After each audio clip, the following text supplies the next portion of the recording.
Experienced and credible salespeople can make a big difference in the trajectory of a small fund.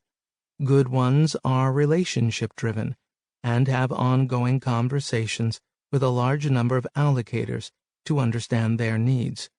They are able to penetrate the allocator community and benefit from idea sharing among investors. Good marketers sell gently, recognizing that an allocator's job is manager selection, and most repel from a hard sell. Investment funds are indeed sold, but each buyer should be respected as an individual decision-maker with a wide array of options. Brenner West Capital. A glimpse at Brenner West Capital might suggest that the firm has it all figured out. 10 years after its launch, principals Craig Nirenberg and Joshua Kaufman manage $1.5 billion in assets, are close to additional capital, and have amassed a stellar track record. Brenner West also epitomizes just about everything that is right about the hedge fund industry.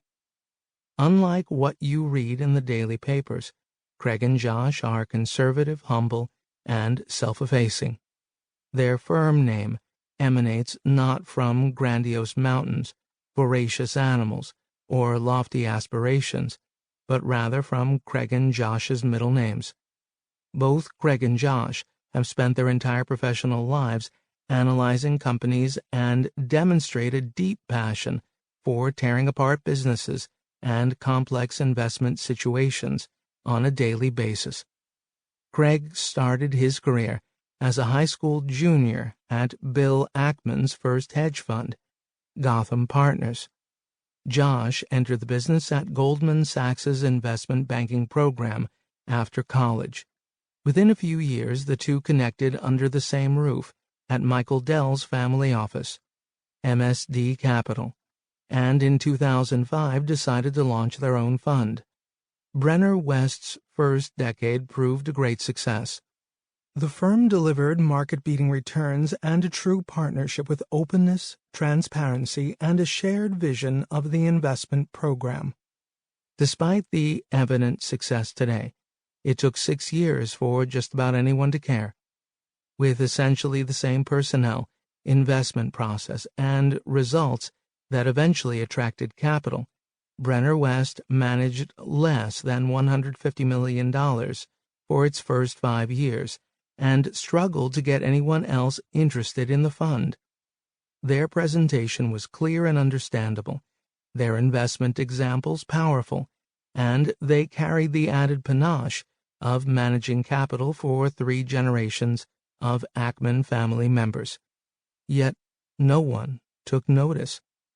The lack of growth became a painful, self-fulfilling prophecy. When Craig and Josh spent time investing, they saw tangible results, received positive reinforcement, and were empowered to do more. When they spent time marketing, they saw no results, felt negative reinforcement, and stopped spending time on the fruitless effort. By spending less time, the odds increasingly stacked against them. Brenner West might still be a tree falling in the forest, were it not for their timely hiring of marketer Alasdair Noble in 2010.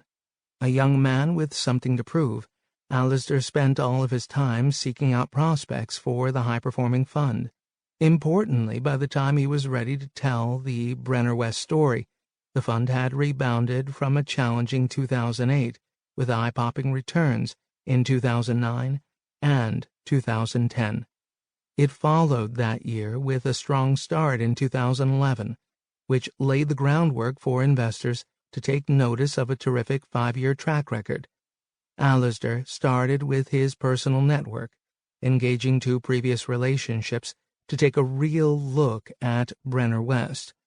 Once those prospects peered under the covers, they liked what they saw, and capital started coming in the door. In short order, Alasdair re-engaged other allocators that had casually window-shopped, and the process began to bear fruit. Brenner West's great long-term record and short-term pizzazz pushed intrigued prospects